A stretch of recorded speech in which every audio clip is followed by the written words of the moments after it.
What's your name, bro? I like this shit. I like this jacket, dog. What's your name? Enrique. Enrique, make some noise for Enrique.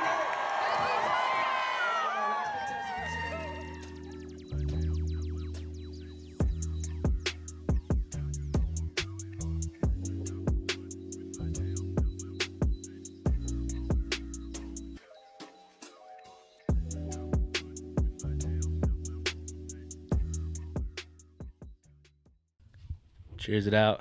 Cheers Doozy it out. Podcast 2024. Let's go. Let's go. All right, we are set. We are ready for an episode that we've been talking about for a cool minute. Cool ass minute. What the fuck is up, guys, and welcome to another episode of Doozy Podcast, episode 7. We're here with the one, the only, the myth, the legend himself, Keanu Vargas. Wah, wah, wah, wah. Holy shit, bro. This is an episode that has been talked about for at least 2.5 years, bro. So it's crazy. And the reason why we didn't record earlier is because we live in different states. So, no, if he definitely lived in Cali, for sure, that episode would have been... that probably would have been episode 1, low-key. Yeah, for sure. But he's out there living in Vegas, doing his thing. So we don't really see each other often. But this week, today is April 17th, a.k.a. the day before my birthday. Tomorrow's my birthday. The crowd's going crazy. Appreciate it. Thank you, guys. And then Saturday, I'm throwing a party for my 26th. So he flew down from Vegas to turn up with the real one, with a legend. So shout out Vargas. Another round of applause for everyone. Boom, let's go. Let's go. What's up, bro? How you feel? Welcome to the Doozy Podcast, bro. Hey, it's good to be here. I thought it was so funny because on your Instagram post, you said, like, he had time to, like, put me on. He had time to, like, fill me in. And it's so funny when you say like that, because when I see it like that, I see it like I'm booked type shit. Yeah, You're like, damn, he had time to tap me into the pod. Yo, y'all better tap in now before ours comes out. You know, I was just like, that's kind of tough, bro. Like, I got that feeling like, damn, bro, I just do be like recording, bro. And he's like, oh, he found time for me. Like, fuck, let's run it. You know, it feels like that, man. Yeah. I mean, it took me a minute to get here, but I mean, shit, like every week you'd be having different episodes with people, so I'd have to find the time to come down when it was right for you. You know what I mean? True, bro. And I don't think it can get any more perfect. This is like the right time to run an episode, especially what's been going on with our lives and what's gonna happen in the next couple of days. Just partying, hanging out, cool people. So it's honestly an honor to have you back, bro. And this is a friendship that you guys have no idea the shit that we've been through. It's almost been 10 years, bro. We met on an airplane leaving Fort Benning, Georgia. On our way we left from Atlanta to Fort Hood, Texas, or like Killeen or Fort Worth. And we were on the plane together, sitting next to each other, just kind of like, what the fuck is going to happen? What's Fort Hood? Like, what the fuck is that about? And then we just kind of like talked it up, yapped it out, and here we are, bro. Fucking 8-9 years later, bro, running it back on the pod, bro. So honestly, it's a fucking honor, bro, and I appreciate our friendship, bro. Oh yeah, appreciate you. Let's get to it. So shout out to my writers out in Doozy. They got me straight. They got all these questions printed out. You guys asked questions on the podcast, the Instagram poll, so I appreciate you guys just asking the questions because we're gonna answer them, and I won't put your guys' questions like above like our heads so you guys can know you guys are getting credit too. Like, I want you guys to feel as involved like we are as in the podcast. So I appreciate you guys asking questions, because actually the questions that you guys asked are actually like kind of juicy and kind of cool. So I'm gonna put this man through the fucking test. It's Wednesday, April 17th, the day before my birthday. Keanu, for people back home who don't know who you are, what would you say? Like a 30-second elevator speech, like, who is Keanu? And like, yeah, like, just spit it out, man. Well, shit. Keanu Vargas. Been cool with this dude 8 years, going on a decade, making me feel fucking old here.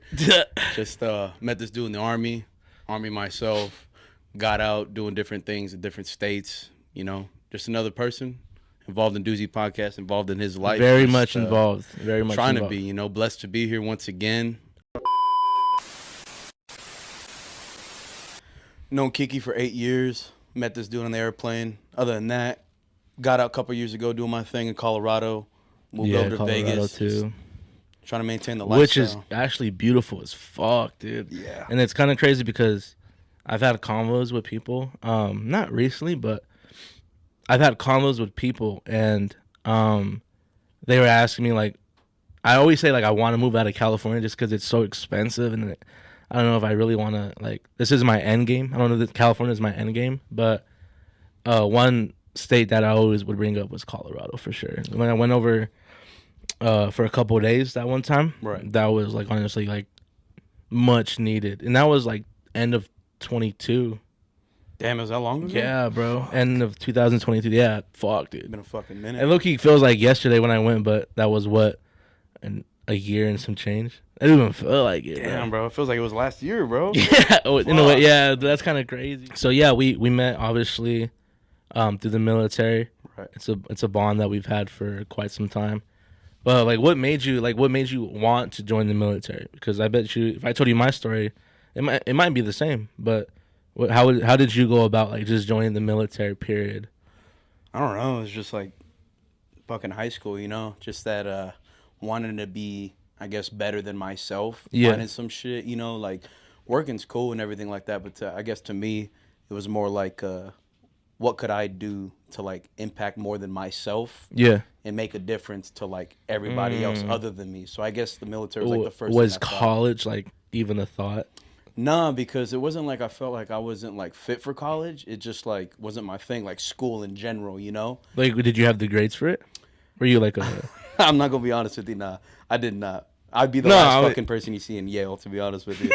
I'm not going to lie to you. Nah, bro, I'm pretty sure I graduated with like a 2.06, bro. I barely made the cut. Damn, well... the one of the last days of school, me and my friend Juan, shout out Ponce, one of the math teachers, Mr. Fehrenbach, kept us like 3 hours after school because he was like, you guys are not going to pass my class and you guys are not going to walk. So you either stay and knock out some extra credit points or you go home and then you go to grand night, you do your shit, but you won't walk. And I was like, fuck, bro. Damn. So here we are doing fucking old homework that we half-assed on, and then we're making up the points and shit like that. But no, you feel bad, bro. I was in the 2.0 gang too, bro. Yeah, bro. So yeah, you didn't have the grades for it? Nah, not even, bro. I was fucking 1.7. I didn't even get to walk or nothing like that because you didn't even walk? No, I did not. I mean, fuck, I went to 4 different high schools, you know? Like, I was at this last high school for, 4 months maybe? And in 4 months, I managed to fail economy. So I had to take that shit. Fucking summer school. Who the fuck does that, you know? God. Economy, bro. Yeah, bro. I'm dead. How many classes did you have as a senior? Like 6? Wait. To lead to that? Did you have like bad grades going into that last high school? No, so like so I had average transcript? grades. It was like C's, B's, no A's. Fuck A's. I never had A's all in high school, but it was usually C's, B's, D's. But like senior year, I had like so many electives. I told my fucking teachers at 8 or whatever the fuck, I didn't want to do anything. I was already set on going to the military. Don't give me any classes except for like electives and my mandatory shit. So I had like 3 weight training classes, economy, and I think it was some other shit to pass. And you said what were the beginning ones? What'd you say? You had It was a weight training. I had that like 2 or 3 times, as much as I can get it on. And the rest of them were like my mandatory classes. I dropped fucking math because I didn't need that, and I just said, give me all the shit I need, and the rest of it like weight training. Did you have your diploma though, right? Yeah. Oh yeah. Well, you need it for the military for sure. Right. I got that like last minute summer school. After I got it, they handed me my diploma. And then you shipped out the day after. Oh my! And that's what they needed. That's the only. They're like, yeah, bro, we need like your diploma. Yeah. And then when you get it to them, they were just like MEPS. Yeah. I went to San Diego the day after, and then after that, the 27th. Oh, you left out of San Diego too? Yeah, I did. Oh shit! Same. I didn't know that.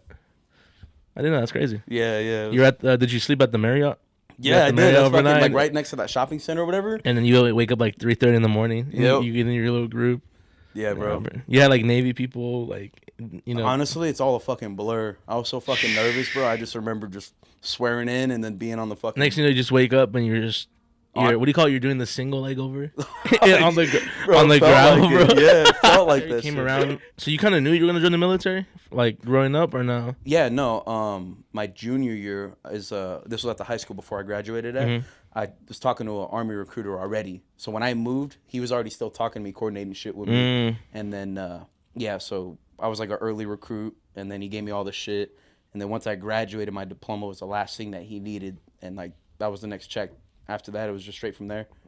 Oh, okay. So there wasn't like a specific person or anyone that made you want to join? Like it was like you had like a grandpa that served, and that's the reason you kept it going. Yeah. So like growing up, I knew that my stepdad was in the Navy. Mm-hmm. So my first goal was like the Navy, but like I talked to a Navy recruiter, a Marine recruiter, fucking all the recruiters, and like pretty much to simplify it, the Army was what I went with last. Oh, really? Yeah, it was. I mean, I didn't even want to join the Army. I wanted to join the Marines, but after almost fucking fighting my recruiter, You're a Marine recruiter? Yeah. It was fucking stupid, dude. You want to break that down, or? Yeah, dude. Let me shut up with this shit. When I was like a junior at my first high school, I wanted to talk to a recruiter. So the Marines was like my first thing to go to. You know, you hear about the fucking Marines being the strongest, the hardest, whatever the fuck you see in the commercials. And yeah, I was like, all right, cool. So I talked to him. This dude was fucking staying like late as fuck, like till 8 or 9 p.m. every day just to do my paperwork. And then like a Army recruiter comes to my school, and I'm like, nah, I'm already talking to a Marine recruiter. And he's like, no, just come into the office for a sec. And they offered me a lot more jobs. You know what I mean? They go based off of ASVAB scores. What was your ASVAB score? At first, it was a 46. So the Marines like couldn't take me in because their minimum is a 50. So they told me I could take it again, which I did, and I got a 53. So they only offered me 3 fucking jobs. Which were? I think it was a cook, a driver, and 0311, which was infantry. Oh, infantry. Yeah. I talked to an Army recruiter. They told me 17 jobs. Yeah. Did they give you the list of like whatever that was like more bolded was like available jobs, and the less bolded was like, but it had like, yeah, you know how MOSs, they go by like 11 Bravo, 09, Charlie. Yeah, dude, I don't remember, bro. I had a paper like that, and I had like so many different jobs, and I was like, fucking. I probably did too. I don't remember everything. I just know that it was 3 for the Marines that they offered me, and then 17 for the Army. Now, granted, towards the end, I chose infantry anyway, which I could have done, but it just made me feel fucking stupid for them to tell me, like, oh, you're only worth 3 fucking jobs. So, of course, I went. So why did you try to fight your recruiter? Well, so after I started talking to the Army recruiter, I was like, okay, cool, this is what I'm going with.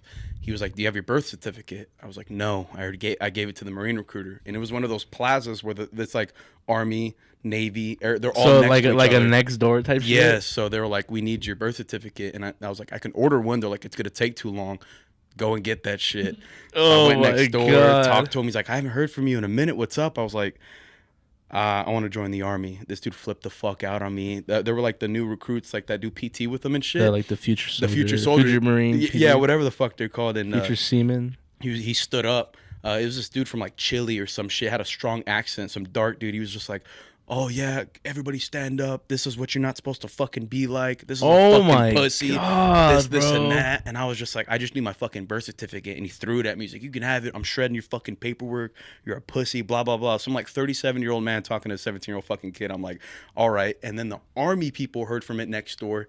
They came in and they were like, everything all right? And they're like, oh, you brought them in here? What the fuck are they doing in here? Nah, they kind of all that shit, they bro. sold you. They low-key sold you. They made you look like a bitch. Like they did, you needed bro. Reinforcements too. Yeah, well, they had asked me, like, do you need us to go with you? I was like, I could do it by myself. Like, I don't need people to walk me in there. So it was that. But yeah, like, I stood up. He stood up. And God, they were like, bro. yeah, like, you could leave now. Like, just because you wanted your birth certificate back? Yeah, they straight up kicked me the fuck out of the recruiting office. When was this? Like, what was the time frame? It was my junior year. Probably about like 3 or 4 months before I moved, so I'd say end of 2015. That's when I enlisted beginning of 2016. Oh, okay. So I was like, what? That's my senior year, second semester. Yeah. Like the beginning of second semester is when I went to the beginning of second semester senior year is when I went to the recruiting station, and I was the same way too. I was actually trying to join the Navy. Right. And I was doing that the end of 2015. And I wanted to be a hospital corpsman. I wanted to like help people. I didn't know. Oh shit! Yeah, I was like fully. I had my ASVAB score was like 60 something, and then I only took the test just because I wanted to get out of class. I didn't like really care about the military or college, to be honest. And then my grades weren't cut out for it, so I kind of like had to do the military. Right. And I went through the whole Navy process, but they took forever. And what I kept hearing from people was like, if it takes too long, your ship out date will be later on. Oh, I didn't know and based on how it was at home for me, my lifestyle, I didn't want to be at home anymore. I was like, if I could leave 3 days after graduation, I would, you know? Right. So this petty officer, I won't say his name, but he freaking took his time, this and that, and I just basically said, like, I'm jumping ship. Right. Navy. I'm jumping ship, bro. And then he didn't like it, and I took all my shit over. I went to the Army, and within like a week, I was at MEPS. Damn. With that MEPS, and then they gave me like the 1, 2, 3 list, or like a whole list of what I wanted, and I gave them a 1, 2, 3 list. And my first choice, and it sounds disgusting, especially coming from, because we do infantry. I wanted to be a Cav Scout. God damn. He's like, all right, you can cut it. He's like, cut the pod. I didn't know that. Yeah, Cav Scout was my first option, but they said no because my eyesight was like too bad or some shit like that. Damn, I didn't know that was a thing. Yeah, and then second was I think combat engineer or something like that because it sounded cool, like a 13 Bravo or some shit. Throw combat in front of it sounds fucking cool. Yeah, and that I couldn't get accepted into that one either, so my third one was 11 Bravo, which is infantry. And when I told them, like, all right, I'll just settle for that, they're like, are you sure you don't want to try any other job? And I was like, what y'all trying to say? Like, I'm not capable of being an infantryman? And then they were just like, they told me, you need to like call your parents to make sure it's okay. And I was like, I'm grown, bro. I got their signatures. Like, let me do the oath already, bro. Right. So I basically told them like I didn't need to call my parents. So I just told them that I called them. By the time I called my parents, I was already done with the oath. Damn, I was already like, hey, I'm not a Cav Scout. I'm not this. I joined the infantry. And my mom was just like, oh my God, Kiki. She was so mad at me. She was just like, oh my God. Right. She was so mad. And I was just like, it's my life. What did Gwen Stefani say? Yeah. Don't you it's my Shout out Gwen. Saw her at Coachella a couple days ago. Second cheers. Shout out Doozy. If you're not tapped in, Doozy 2024. You need to tap the fuck in. So yeah, shout out to my writers over at Doozy. I have some beautiful, talented writers over at Doozy that give me all these questions. To tell you the truth, it's just me. I'm the fucking writer. So shout out me. Anyways. Stupid, bro. What was one of your first impressions of me, like when we were on the plane and then when we got to reception? Like where you were like, all right, I just met this dude. I'd met hella people like through fucking MEPS and everything like that. So when I met you, I knew that hood was big, so I didn't know if I'd actually even like know you past. I thought we were gonna get off the fucking plane and I'd never see you again. You know, especially when that first sergeant came up and got you to that unit that you. Yeah, that I actually went into that unit. I went to Korea. Yeah, that's fucking weird. He was like, "We're going to Korea. Who wants to go? You want to go?" And I was just like, He was like, let me get your socials. Right. He pulled me in. He literally pulled me in. Yeah. That's fucking crazy. But no, yeah. Then after that, I was like when they put us in the rooms and shit like that to start our paperwork and processing, like in processing, the reception barracks. Like, yeah. You were like right like upstairs. So I was like, oh shit, like I know where this dude's at because I already got your number. And we started linking up and everything. Yeah. Like, after the briefs, you would come upstairs and we would go. We'd walk to like the PX. That's like or the gas station like right across. Yeah. And then we get like a bunch of just different snacks and like 2 different sodas, and then we walk back to mine. And then mostly my roommates would be gone, so we would just kick it in there. Yeah. And that's when we would kind of like, where are you from? San Bernardino? And I'm just like, California? Yeah. I'm like, motherfucker, I'm from Riverside. And you're like, hey, you know. Right. That's when shit started clicking. Yeah. And then when Facebook was a little more popular, it's popular now, but I was like, you got Facebook? You got Twitter? Right. You're like, yeah.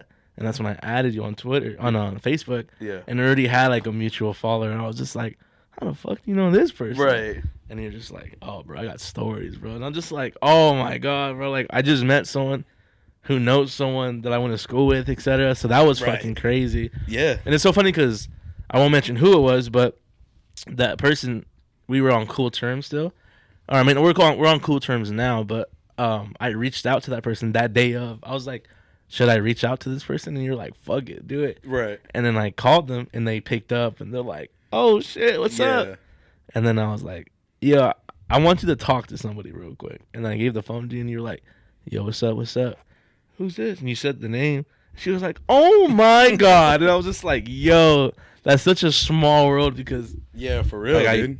I went to school with her. I graduated with her. And then, Army this, Army that. And then you're over here in, like, blah blah blah. I'm just like, oh shit, bro. It's fucking crazy. So what did you So when we started like breaking down shit at the reception barracks, well, like then what was like your first impression of me? Like when did you be like, oh, this motherfucker? Oh yeah, like this motherfucker kind of cool. No, absolutely, bro. Like cool as fuck. Like definitely somebody. I mean, even after that, we started going out and shit, and I was just like, yeah, it's definitely somebody I could fuck with. Like I got your vibe off the bat, and I was just like, yeah, this is somebody I figure I'm gonna know, regardless of where you're at post. I'm gonna try to. You're like, I'm gonna know this man for a cool minute. Yeah, I mean, fuck, I wouldn't have thought like 10 years. I mean, 10 years didn't even seem like something I could think of then. But fuck, dude, like. Looking back, I'd probably be like, yeah, I could see it, you know? Hell yeah, bro. Fuck yeah, dude. As long as it wasn't like a, man, fuck that dude. No, I promise. So, yeah, obviously we got, like, super close throughout the many years we're at Fort Hood together. Yes, sir. Tons of parties, tons of drinking, tons of hangovers, tons of Whataburger. Yeah. So we had our time. But a lot of that got kind of squashed when these deployments started kicking in for Korea, for Poland. Right. Our friendship throughout the years of Hood was like fucking strong. And then I went to Korea and I did that for like 9-10 months. And then I got back and then we linked up again. Right. But then I found out that you were going to Poland. And then this was the same time where we were supposed to re-enlist. Like we were getting to that point where we were supposed to check out of Hood. Right. And then we're supposed to go to the next duty station together and stuff like that. But just based on... And I think at that time, you just got into a relationship too. So yeah, I did. It kind of like swayed like your thing. So when I told you, yo, I'm going back to Cali, bro. I'm already slotted for Irwin. Right. And I think your reenlistment time was coming up too. And you were just like, yeah, I'm gonna think about it. And then you were like, I'm going to Carson. I was like, fuck no. Yeah, I tried Irwin, bro. They didn't have no fucking slots. Dude, that's what sucks, bro. Because I think you would have honestly stayed in if you went to Irwin. Yeah, bro, I think about that shit all the time. You don't wipe your ass at night? You know, I got into my first relationship outside your barracks door. Yeah, okay, I remember that. I fucking remember that, dude. That was like cooking up for some time, but I didn't like make it official, I guess. Until I was like completely hammered outside your barracks door. Yeah. And I called this person. I was just like, yo, this is what's going to happen. And I want to make sure you're okay with it. And she was just like, all right, fuck it, let's run it. Like, fuck it, we ball. Yeah. And then I went back in the room and I was like, yeah, you can take another shot. Like, bro, I was so fucked up. But, you know, obviously it was a, good relationship, etc. But, right. So, into the topic of, like, relationships and love and stuff like that, how was, like, I don't want to say, like, are you a lover boy? But it's more just, like, does it take time for you to actually like love somebody, or are you want to like love fast? Are you want to like love, like you gotta build up to it, like, right? It just because personally me, I think I love fast. I think once I kind of like where like this attention is coming from, and I fuck with this person as much as they fuck with me. Yeah, I'm like hooked. Boom. They got me reeled in. Like, all they got to do is just... And then I'm already like, marry me? No, I'm just like, yo, like, I fuck with you, bro. Like, let's go watch a movie. Yeah. Are you, like, that kind of person, too? Or are you someone that kind of, has been through a little, so you're kind of, like, cautious of who you talk to, et cetera, et cetera? Like, how would you... Like, what your kind of take on relationships and love? Because we both come from... very decent long-term relationships and stuff like that, so we have like different, right, same but different. Yeah. No, I see what you're talking about, and I think like for everybody or most people, I guess I should say, it starts off like at first when you don't know nothing about relationships, you want to like love quick, you know what I mean? And that's completely normal. You're young, new to that type shit, and then I think over time, as you go through relationships, is when you start to like kind of question and say, like, my last shit kind of went by fucking fast. Let me slow it down on this one. Yeah. So, like, for me, it's only been a handful of, like, long relationships. So yeah. I guess I could say, like, I same like you, bro. I pretty much love fast. You know what I mean? You feel comfortable with somebody, it's a good feeling, bro. Like, why do you need to wait too long to know when you already know?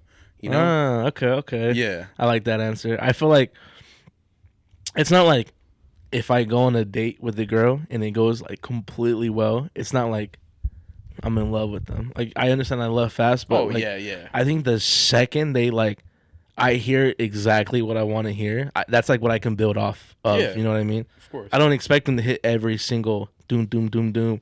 She likes the Chargers. She plays Call of Duty. Oh, yeah. She likes chorizo con huevo. You know, like nothing like that. Sounds like you're looking for a dude. A few inches later. Yo, it's crazy because it did sound. She needs to wear Jordans. She needs to play COD. No, bro. She gotta wear these fools merch. No, so like, holy fuck, that was so funny. My fault. No, you good. My fault, guys. It's a comedian right here. Anyways, but how do we talk about love when I just got the giggles, bro? All right, so obviously they don't gotta hit all these certain points. It might sound like I'm looking for a dude. I'm looking for a girl. I'm straight. I'm sorry, y'all. For people kind of wondering, I guess. Yeah, they don't gotta like hit all these points, but once they hit like a certain thing that I like, a certain topic, or they kind of bring something up, right, I'm just like, yes, I can rock with that, you know? Right. And that's what I love about, dude. Honestly, I like for dating wise, dating is like so fucking dope because, dude, you're like learning somebody else, and it's like that honeymoon phase. Right. And I've done it, bro. Like the whole, you know, call each other super late, stay up to like 3 a.m. talking about, wait, you got 2 sisters, and you have 1 brother. Like, where did your parents? You know those conversations, bro. Like, yeah, you know what you're trying to do.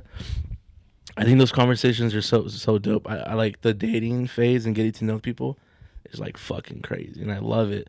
Do you like usually find yourself trying to get to know other people, or are you like in your like solo, like I'm not really trying to like pursue, right? Because like, is that like for you? Are you like because you're a single guy, right? Yeah. Are you like looking? Are you actively looking?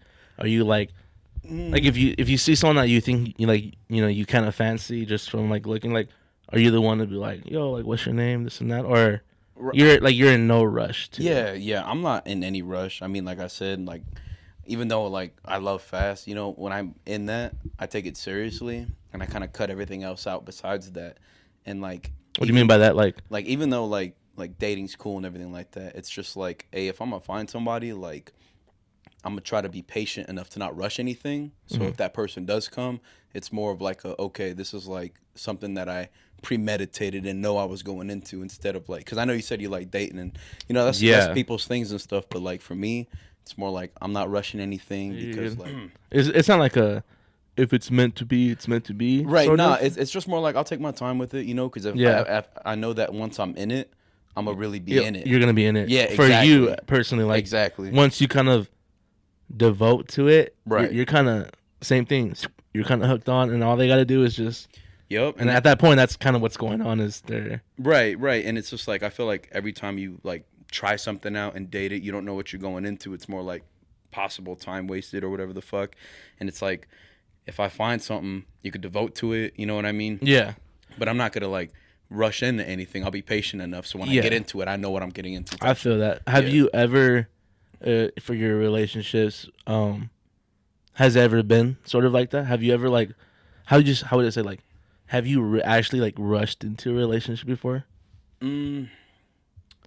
Like I say, like, so for example, just to kind of give you some help, I think for my first relationship, back in high school, right, I like knew her years before, but I never like approached her or like tried to do anything, right, or like, you know, riz her up, what they would say nowadays. I didn't try to do that until like my junior year, until like I kind of had some like one-on-one time. Oh yeah. So it was like a build-up. Like it wasn't like I like just met them and then like within a week, like, yeah, I'm dating them situation. Right. Like most of the situations I get into, or like relationships I get in, situations. most of the relationships I get into, they have like some longevity to them before it happens. Okay. Is it like that for you too, or is it just like, have you ever had like a person you met and then within a week you're like, this? No, it's funny you asked. You had both? Or? I sound super contradicting for what I'm about to fucking say. Yeah, just like your combo 5 minutes ago about taking your time, bro. Yeah, exactly. And I'm about to say this story. So, my sophomore year, I remember like I'd gotten into like weight training, doing my shit or whatever like that, posting, and I think through a mutual friend, I added somebody. And she was like hearting all my posts and everything like that. And she commented on one of them. And I'm like, I'm in love. No, I'm just fucking with you. But like she like messaged me. And I'm like, oh shit, this is like new, low key. She slid in your DMs? Yeah, she did. What'd she say? I think I was like working out. And in my video, I like showed a picture of my hands with like calluses. And she's like, oh, some like rough man, rough blah, blah, blah. And that I just ate that shit up, bro. I was like, yeah, I think she likes me, bro. I was like trying to think of the dress she's gonna. No, I'm just fucking with you. Yeah, bro, and it's funny because, like I said, like, when you're younger, you try to rush it. It's a different feeling. It's a good feeling. Like, I want to do something with it. No time to think about, like, what could go wrong. I was just like, I'm in this shit. I'm in there. Like, swimwear, bro. You already know, bro. And then I like how I said it, and I alley-ooped it to you, bro. Oh, yeah. And then, like, swimwear, bro, and 4 years later is the worst fucking relationship of my fucking life. Yeah, bro. Yo, that's getting clipped, bro. That's getting clipped. Another shot. So we're back in business right now. But before we continue this, I just wanted to say I did go 2 for 2, and I'm still yapping about this. I went 2 for 2 at the Oscars. That Cillian Murphy, yes, not Cillian. Cillian Murphy won Best Actor, and then Robert Downey Jr. won Best Supporting Actor. And I called it. And I called it for months and for weeks that they would win for Oppenheimer. Have you seen that movie yet? I've not seen it. We're going to watch it fucking this week, bro, because I got to bring it up, bro. I said in the last podcast that I would, and I was right, and here I am standing on business. If you guys want the next lottery numbers, fucking watch episode 8, and I'll get them. Let's pull back from love and, shit like that. Let's kind of move away from that shit. What was your, like, first impression when I brought up Doozy to you? When I was just like, yo... after many years of knowing me, I kind of, I didn't bring this up for a long time, but, obviously Doozy was a name that I've had for me, my friends, for quite some time.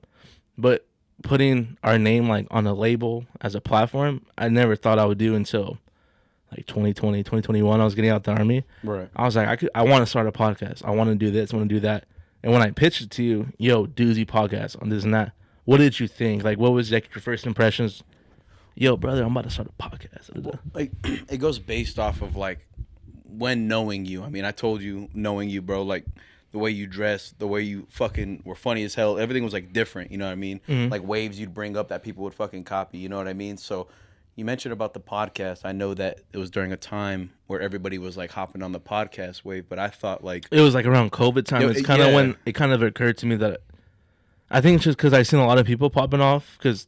COVID, a lot of people were on their phones. You can't be outside. Right. So social media, TikTok was just like, cashing out. And then me just watching it, I was like, I could do that. Yeah. Not even like on the money or clout thing. It's like, I could be on a fucking phone too. I can like scroll through my For You page. Right. And then my face could pop up on somebody's TL. And that's what I'm saying. Like, I knew, like... So you popped on the podcast shit. I knew it was going to be different. I knew it was going to be a different energy. Everybody has like these monotone ass fucking voices. Talks about the same shit. Fuck politics. Fuck all that bullshit. Like, I knew once you started the shit, it was going to be different from everybody else's, bro. And yeah. Like, and now, that's I'm like right. Something I kind of stray away from. I try to like just kind of do my own thing. Yeah, I want my podcast. And if people that watch it and have seen episode 1, 2, 3, 4, 5, there's like a little style to it. It's more like an inviting. Yeah. Like, I want you to experience my life with me. Yeah. And, eventually throughout many years of me podcasting, because this is something I want to do for ever. Right. Like, Doozy, it's not just going to be a podcast. It's going to be a fucking clothing brand. It's going to be a brand for lighters. We're going to have the lanyards. Like, it's going to be more than it should be right now. It's a lifestyle, dude. And it's a lifestyle. It's not just a fucking name. It's a lifestyle, and I can't emphasize that.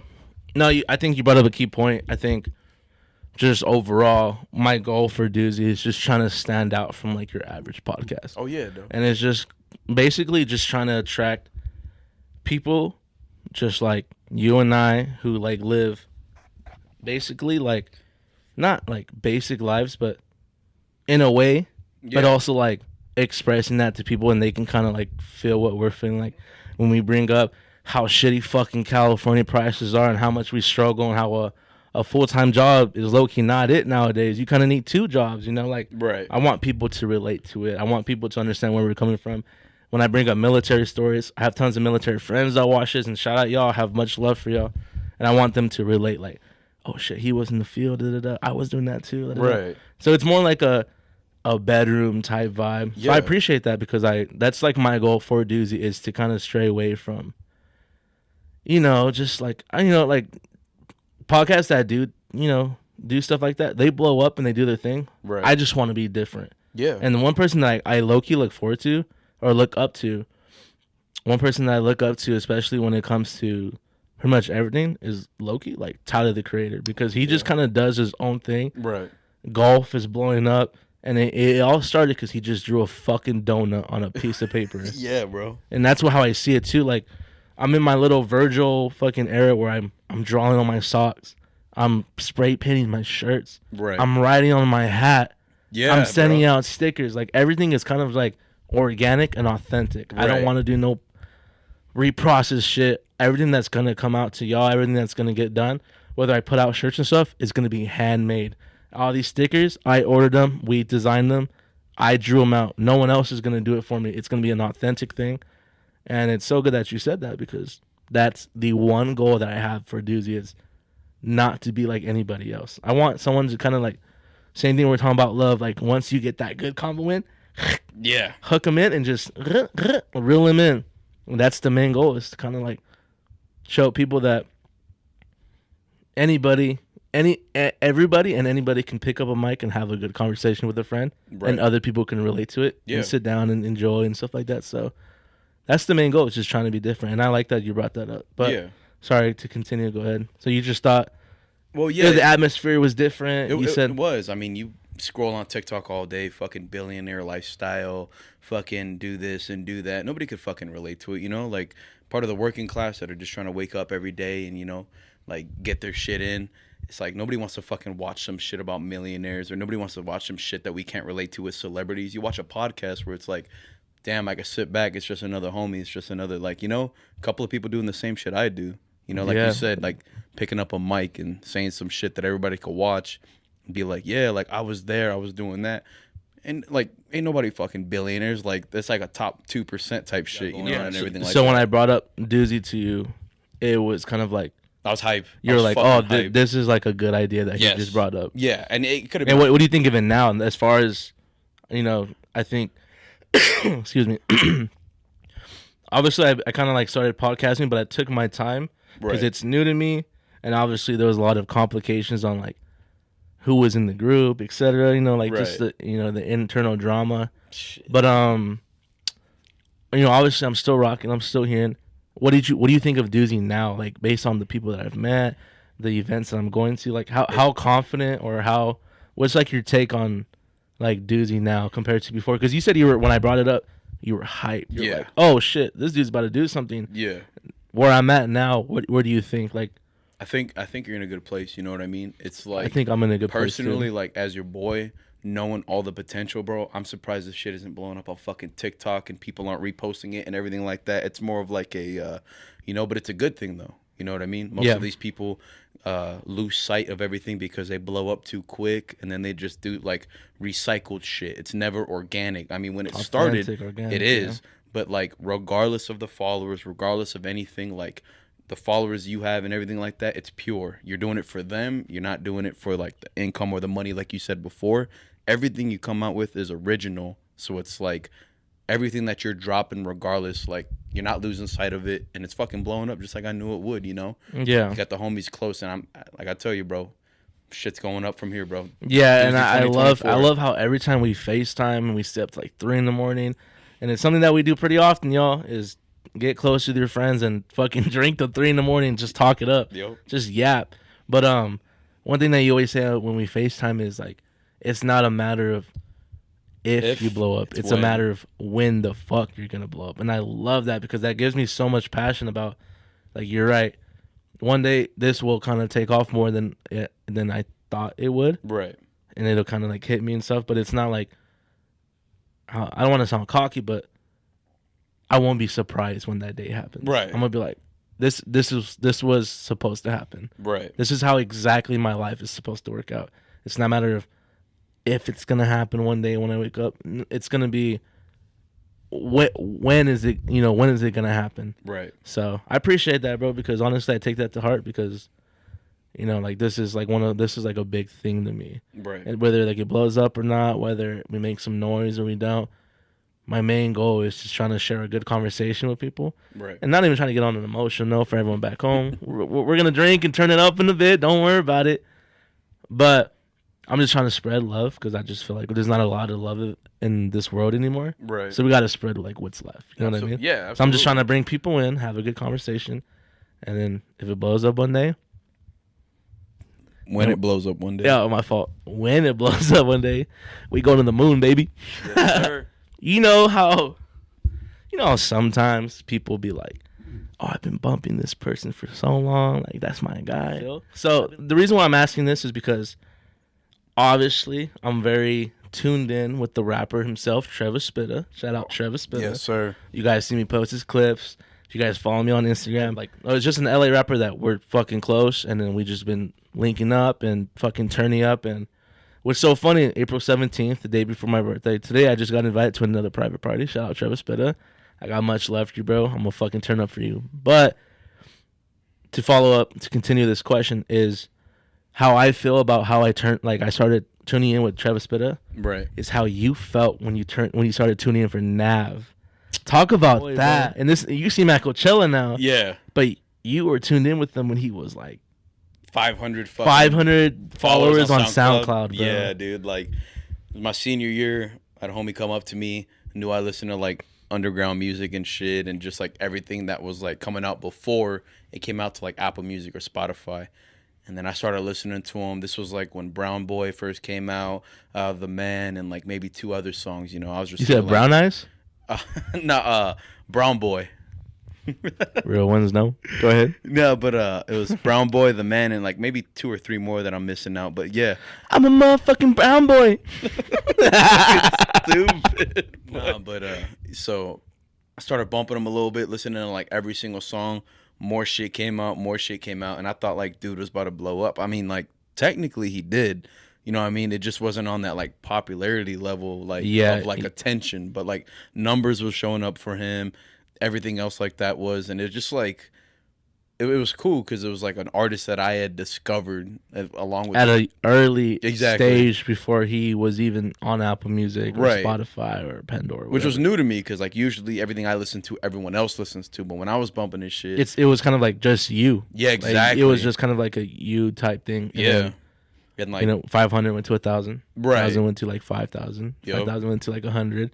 And now he's fucking at Coachella. That's fucking crazy. The way you saw Nav and the way you tapped in with him, right, was the same exact way I tapped in with Omar Apollo. Oh yeah. When I listened to Omar Apollo, he only had like Pram, brake lights. I think maybe he just made You Got Me. Yeah. And when I was listening to him, he had less than 1,000 followers on SoundCloud. But I figured him out, or I found him out. I discovered him through, I want to say Korea. What the fuck? Vine? No. I have no idea how Omar Apollo came into my playlist, but I found him out in Korea, and then I started tapping into him. And this is when I started listening to like Daniel Caesar a lot. Daniel Caesar got me through a lot of tough times in Korea, but Omar Apollo came around, and I was in a relationship at the time, and I told her about it. And not even trying to like bring up the past, but the person that I told, she's like very into Omar Apollo now. So I'm not even like a you're welcome type vibe. But it's so funny that it's so cool seeing me put people on, continuing that vibe type shit. Yeah, it's not even like on a yo, if I don't fuck with you no more, like if I showed you music, you can't listen. Yeah, delete that shit. It's nothing like that. I have much love for people, but it's cool that I put people on. Yeah. And then I see it to this day. I hear about it. Like, they're still going to the shows, this and that. Right. But Omar Apollo was the way you had Nav back in the day. Was the same way Omar Apollo was for me. I mean, shit, you put me on Daniel Caesar, Omar Apollo. I put you on both of them? Yeah. Oh, no way. You put me on Mac DeMarco. DeMarco. You put me on. You put me on so Travis Spitta. Shout out Definitely Travis Spitta. so. Shout out Travis Spitta. Yeah, and what's so crazy is the last time you were here, Yeah. you actually specifically flew down Yes. to attend the first private party that I got invited to in LA. Right. You know, I was like in podcast and stuff like that, just the connections I'm making. I got invited to a party and I could bring a couple people. Right. And I told him about it. And I remember we were FaceTiming one day and you were just like, if I could go, like, let me know right now because I will buy a fucking plane ticket. And then I told him, I'm like, let's go. And you bought a plane ticket. And I called like 4 days off, bro. Yeah. 2 days off. And I was just like, let's run it. And we went to that show. What did you think of that show, bro? From your perspective. Oh, dude, it was fucking lit. Nothing different. I'll put some extra clips in there and stuff like that so you guys can see. But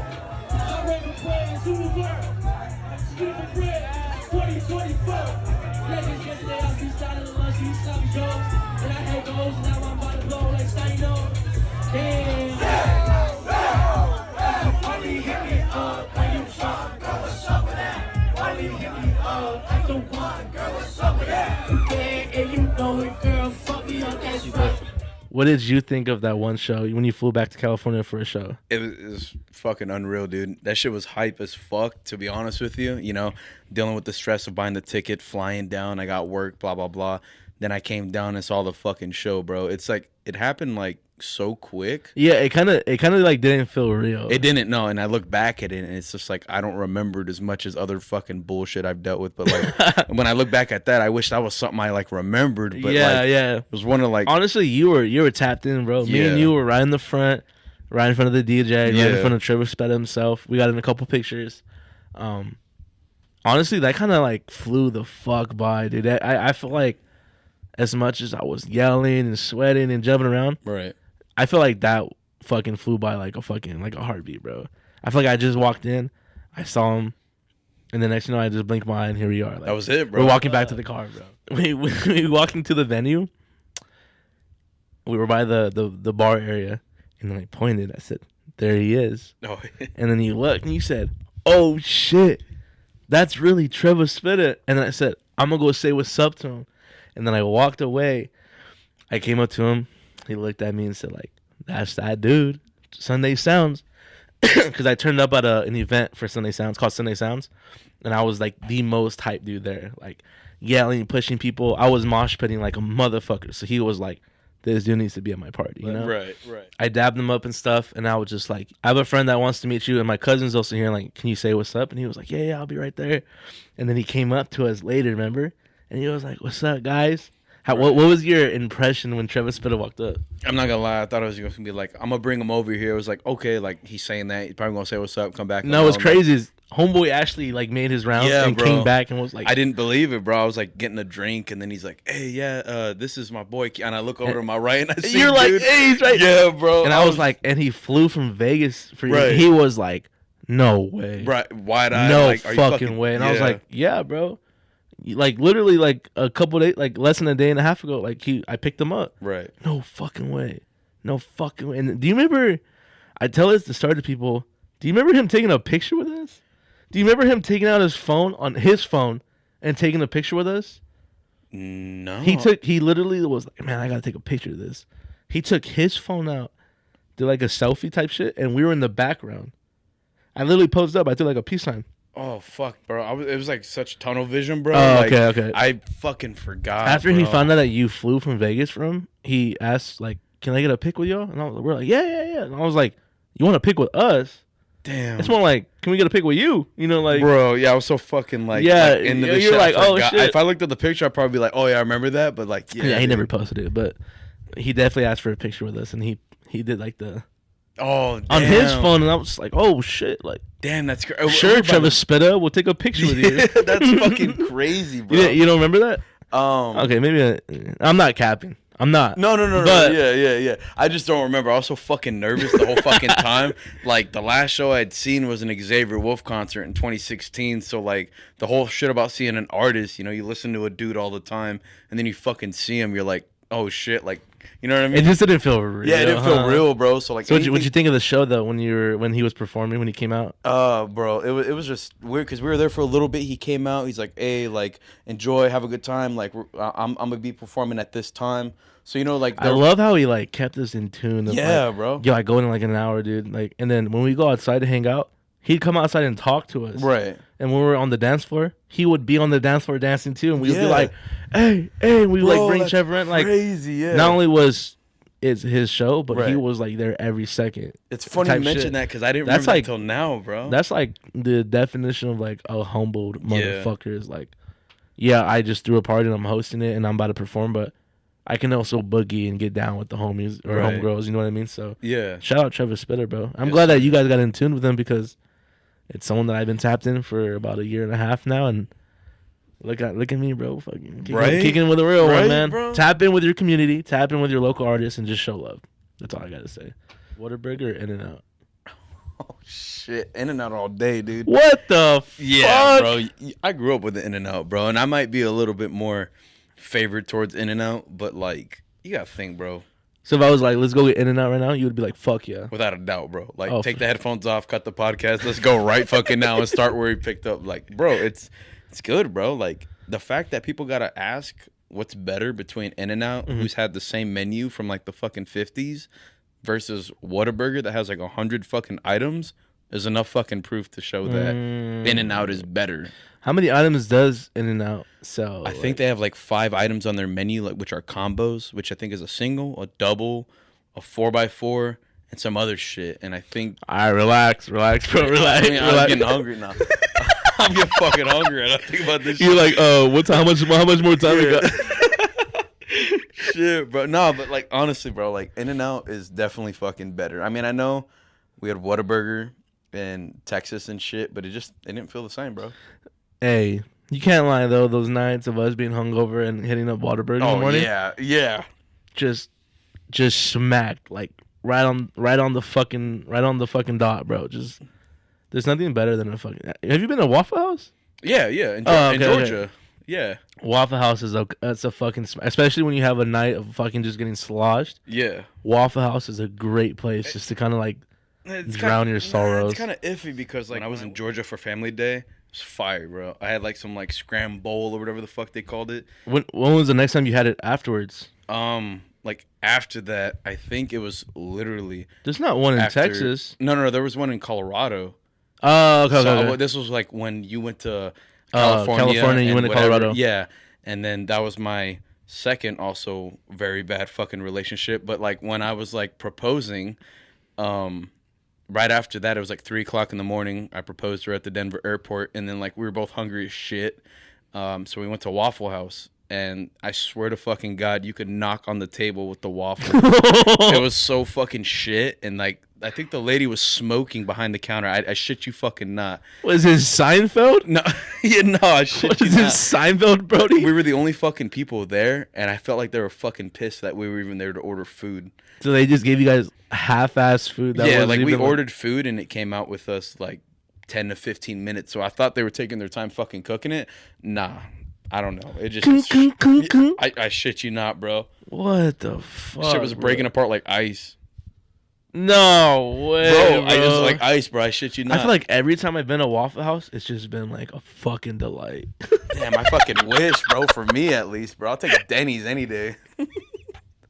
What about IHOP? You fuck with the International House of Pancakes? Fuck, yeah. I haven't had them in a fucking minute, bro. But I'll take any breakfast spot. I'd fucking cook off the floor before I go back to goddamn Waffle House, bro. Fuck that place. I'm telling you.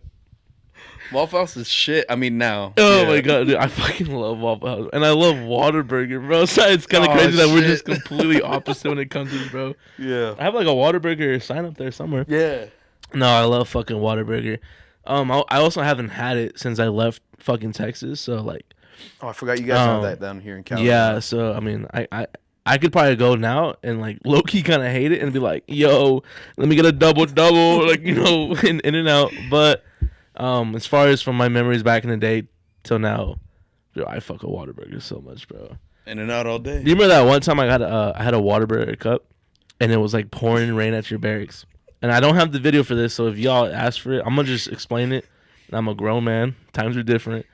But I fucking scooped like sewer water, and I had it in a Whataburger cup. Basically, I was like doing an ad, bro. I was like, "What's up, guys? Welcome." You know, I was just like, and I just, and I was like, and then the video cut. You remember that? Yeah. So at first, when you had done it, I thought you were fucking faking it, like fake gulps, and you're like, "I actually drank that shit, bro." Bro's mouth is fucking wet, bro. Yeah, so what do you say? Something about dogs?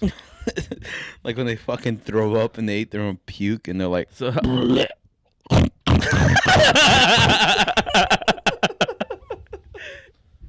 fucking toupee was coming off. We'll do another cheers. Shout out. Shout out Doozy. Shout out Doozy. I asked people on Instagram if they can ask us a couple questions on the podcast. And honestly, we actually got a shit ton of questions, but I'm sorry, guys. I can only cut off a couple. And shout out my writers because they actually printed it out and they had your names on there. And I'll put your name up here too. I'll put like a little screenshot of you asking the question. So let's answer these questions that people have for us. And I'm going to start off with the one and only. Shout out Kyle, the homie Kyle.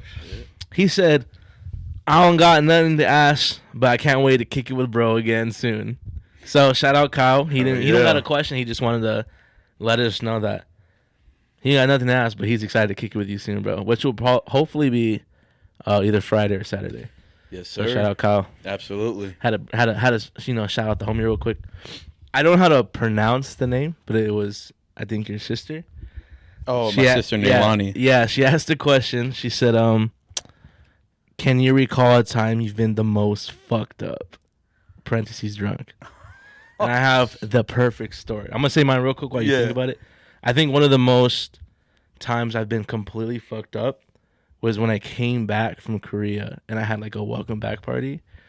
My parents like to throw parties for pretty much every occasion, which is dope.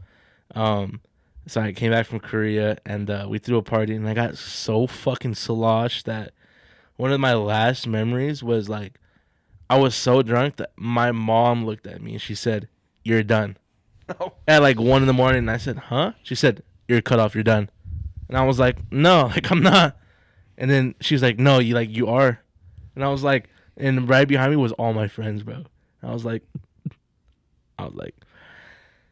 "No, I'm not." And then she was like, and she told I think my girlfriend at the time, she told her like, take him to bed.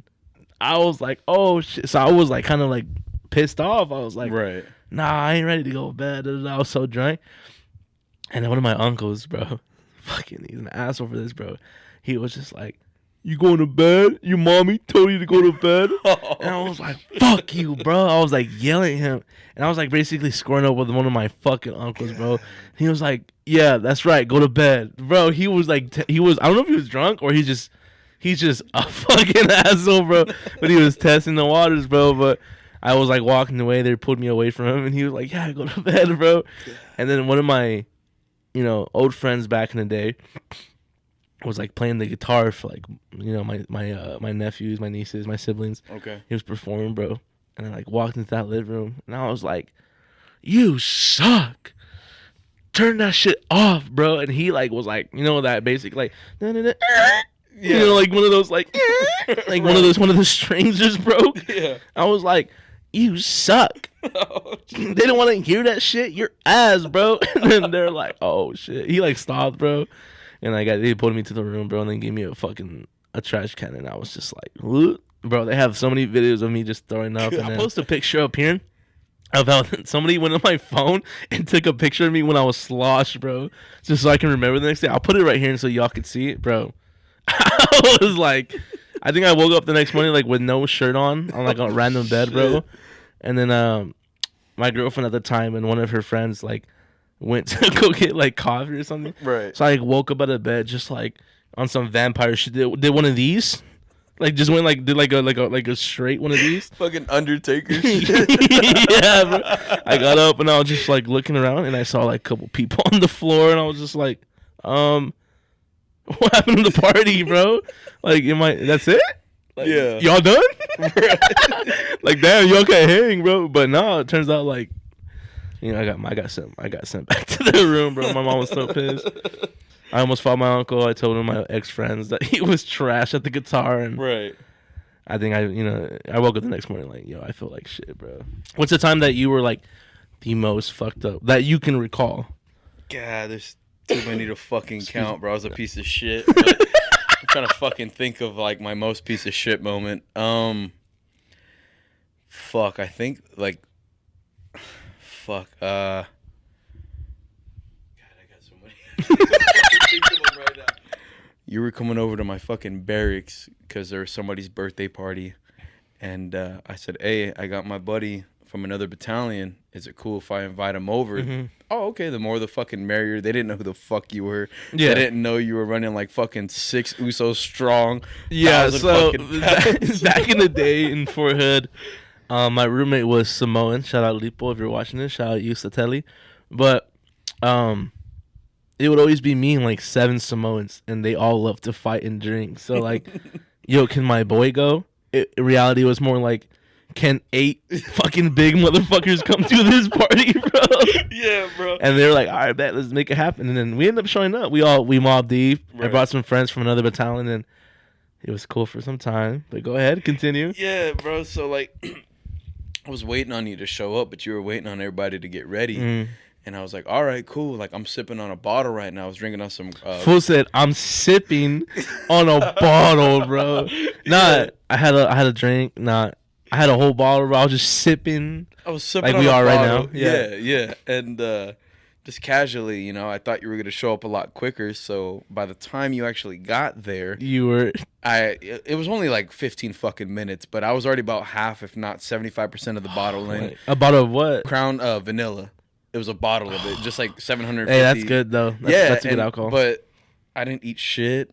I was excited for the fucking night. I was just planning. Oh my God, bro. Shit.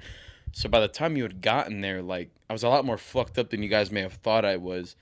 And from that point, I saw you guys, hey, what's up, blah, blah, blah. Like, you know, broke bread, did everything like that. And fuck, I think I went to shotgun a beer maybe about 2 minutes later. And after I shotgunned the beer, I fucking leaned forward and I just planted my head in the fucking beam and split my fucking eye open. And the only thing I personally remember is waking up with a note next to my bed. And the fucking note was something else, but I checked the mirror and I got a fucking scar or a fucking line across my head with like fresh blood on it. Oh my God. And what I didn't know was that you and the fucking 7 Samoans beat the fuck out of everybody in my fucking battalion. And the note said, whenever they come back, make sure they see us on some like fucking 90s movie shit, bro. I woke up like, what the fuck happened? How did my eye even get like this? Oh my God, bro. Yeah, bro.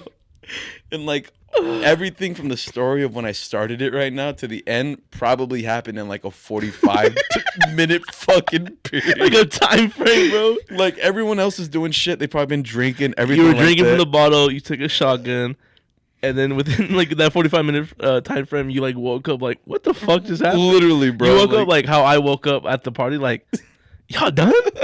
Y'all weak? Yeah, y'all bro. slumped? And I was just like, oh, it was me. It was a female's birthday, Right. and you said, can I invite a friend over? Right. And then we ended up just beating the fuck And out I of all felt your so friends. bad because they probably just thought like, oh, the more the merrier to the They're like, fucking "Hey, party. hell yeah, bro, invite them, bro. Right. And then all of a sudden, just ish. If they knew, yeah, if I told them like, hey, there's gonna be one dude that beats the fuck out of like 10 people When here tonight. when he's really drunk, he will like demolish everybody at this fucking party. So I hope you guys have Vaseline and fucking shit ready because Yeah. your shit's gonna be fucked in the morning. that was fucking Holy shit! that was fucking That was slop, actually a bro. good question. We had to really break that one down, but Right. it is true. We did fuck up his friends. And that's like one of like fucking 50.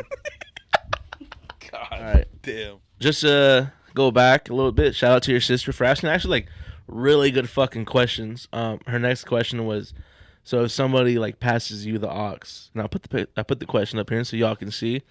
If somebody passes you an aux, what is like one of the first songs you're playing? Old Town I'll Road. give you a scenario just so like it's more specific. you're at my birthday party.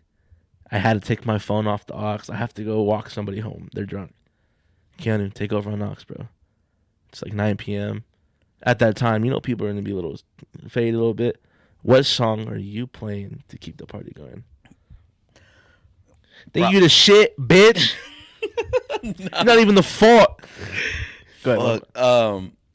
Probably my go-to every time is fucking Pitching on a Party by DJ Quick. Oh, that's such a good song. Absolutely. That's such a good song. It's a fucking vibe right there. You can never go wrong with that shit. And even if people never heard of DJ Quick, they hear it and they're like, yeah, that's a good like one of these, like a good head bop. yep.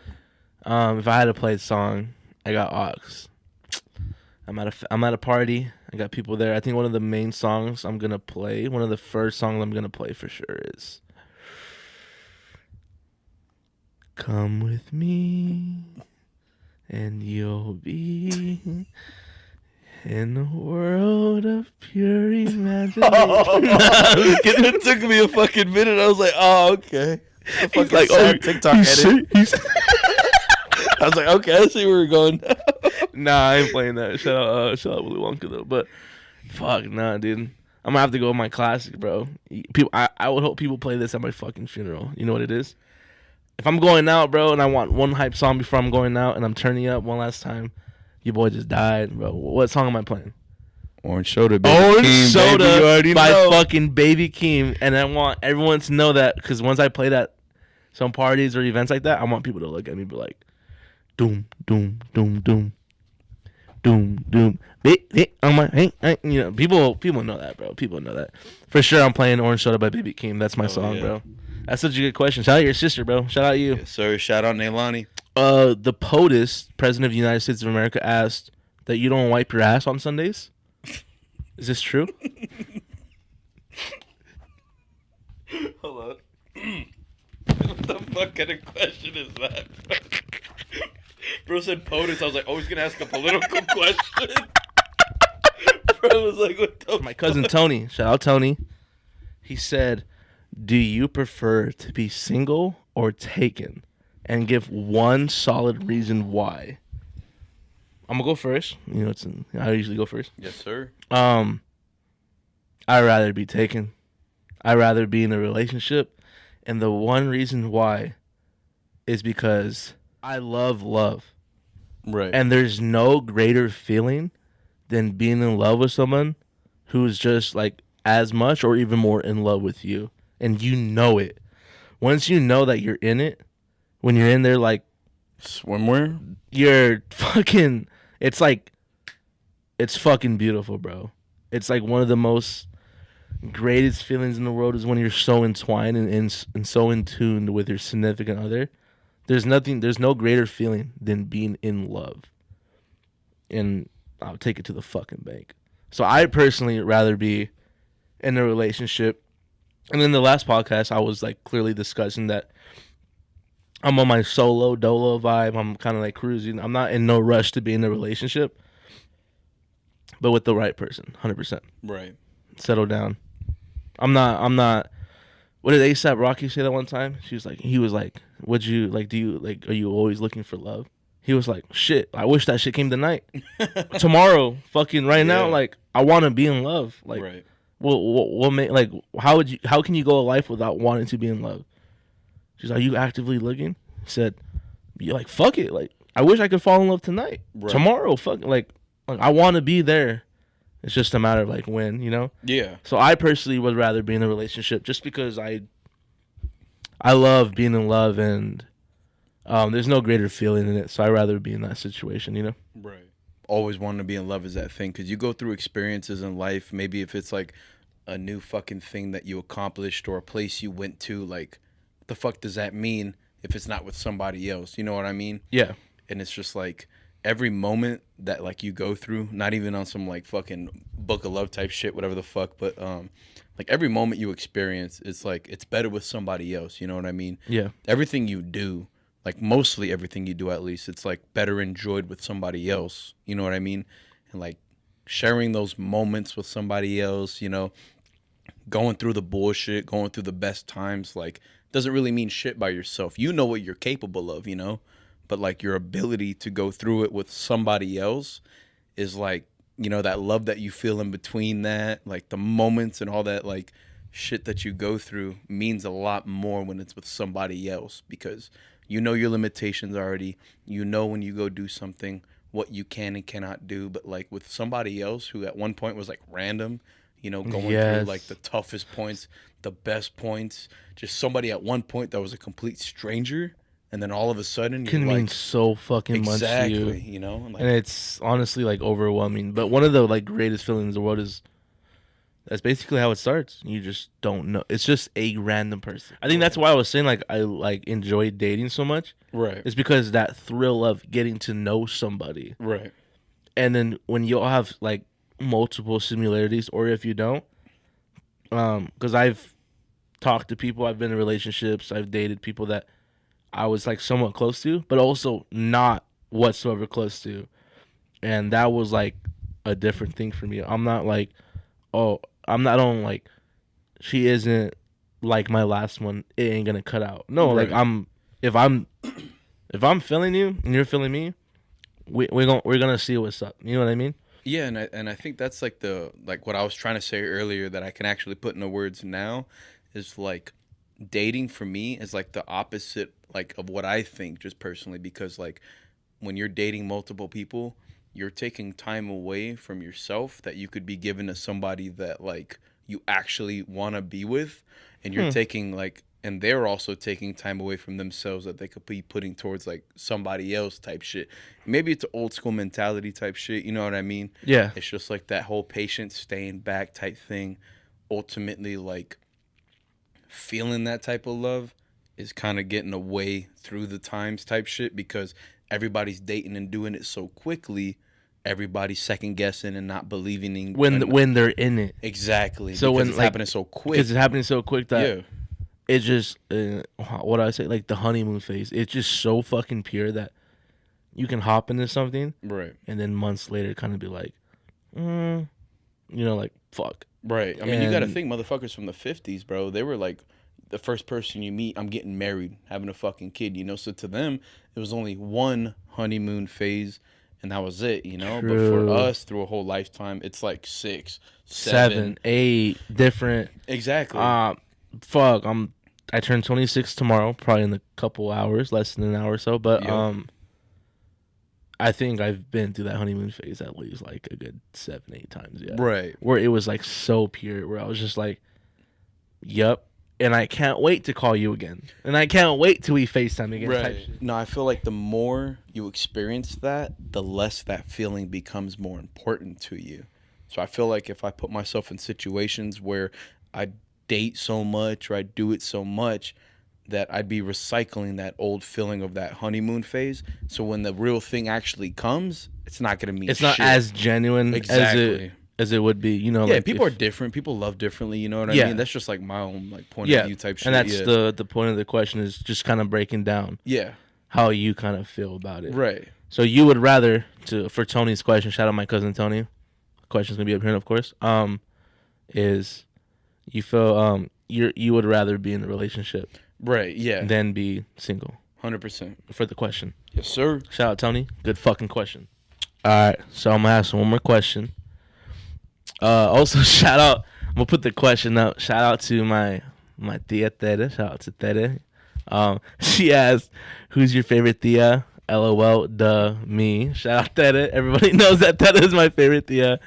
I just had to put your name up there, tia, because you're gonna watch it. So appreciate you for watching the Doozy podcast. Shout out your sister, bro. We got to put her on the spot again 3 times in a row, bro. I can't lie, bro. She asked like pretty juicy questions. So shout out you.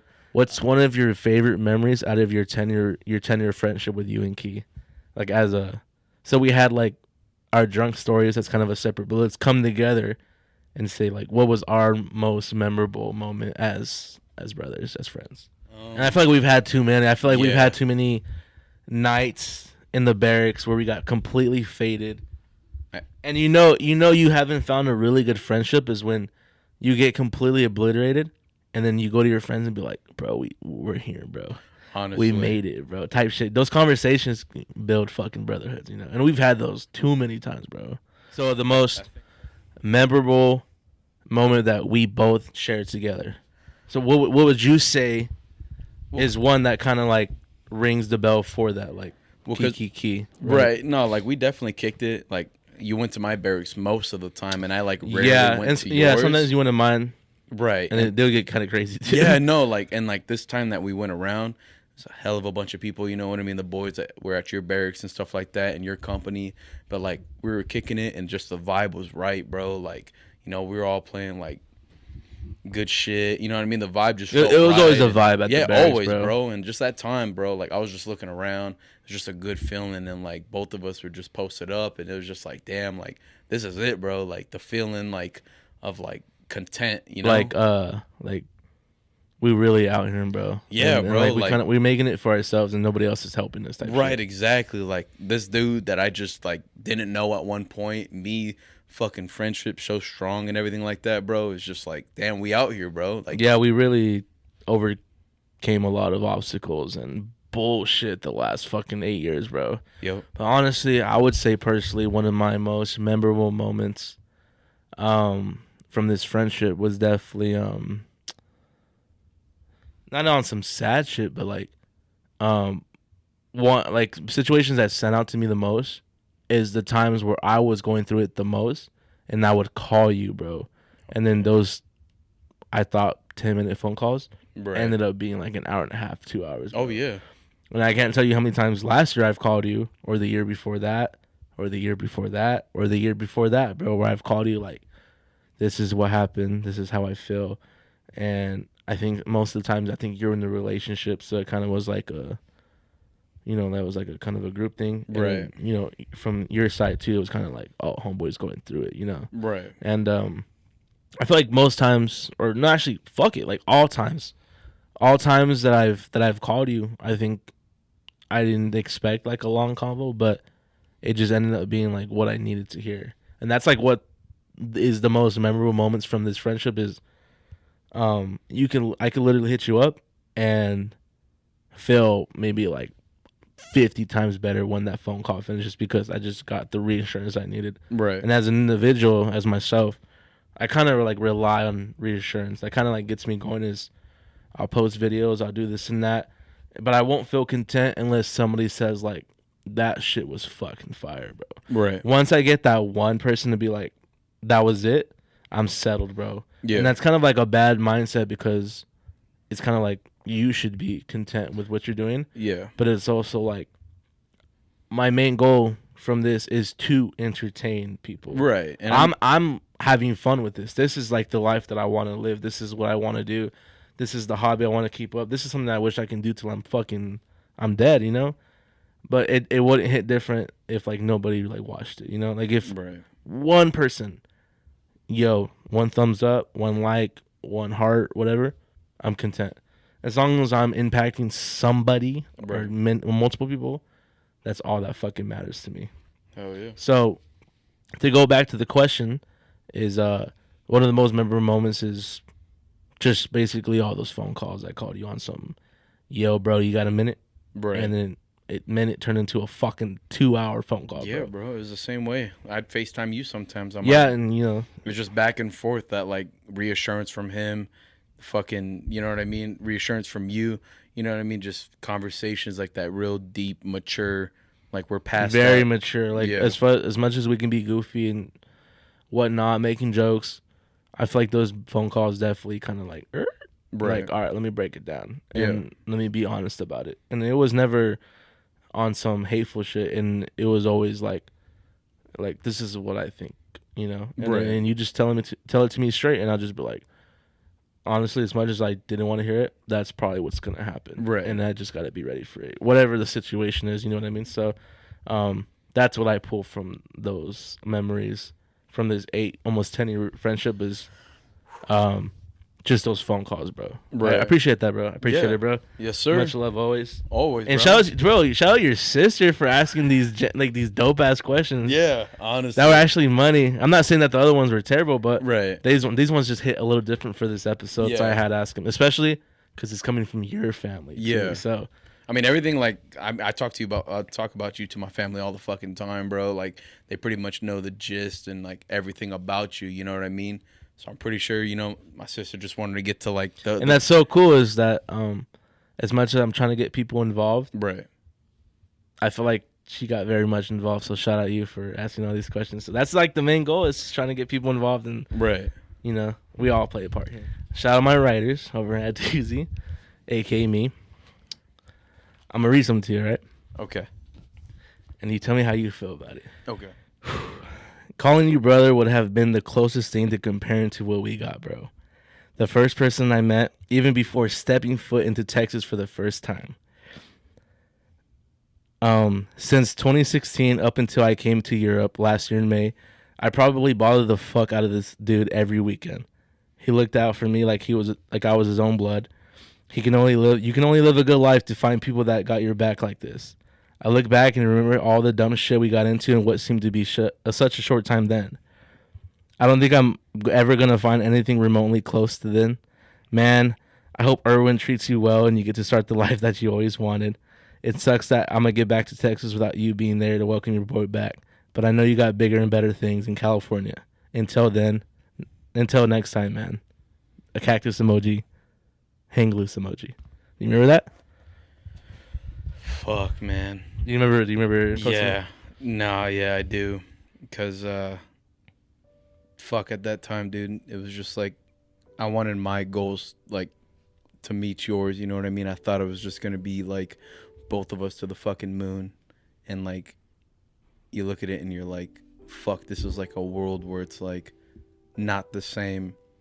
Paths have to deviate, you know what I mean? And it just took me, you know what I mean? And regardless of if we were posted up the whole time or we were separate, bro, I always wished the best, you know what I mean? I knew you was gonna do big things, and like, fuck, bro, the way the military works, I would have probably never thought that if I stayed in, I'd probably be posted up, with you here right now on this podcast. And, obviously, things change, like paths cross, you know what I mean? Like shit changes left and right, bro, and, fuck, to be honest with you, I wouldn't have ever thought that, like, we'd be here sitting here on this podcast.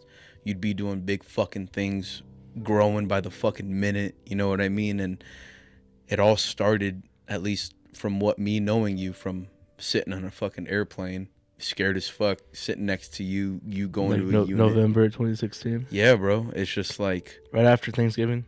Yeah, dude. And it's funny because the words are recognizable or unrecognizable. I thought you were reading something, and it's just like knowing I used to use that cactus emoji and the hang loose emoji all the fucking time. I was just like, shit, I wrote it, fucking memory spewing in and shit like that. Fuck, that was me. That was me, bro. And it's just like, nah, bro. Like, when it comes to knowing you, bro, it still holds the same. You're a fucking brother to me, bro.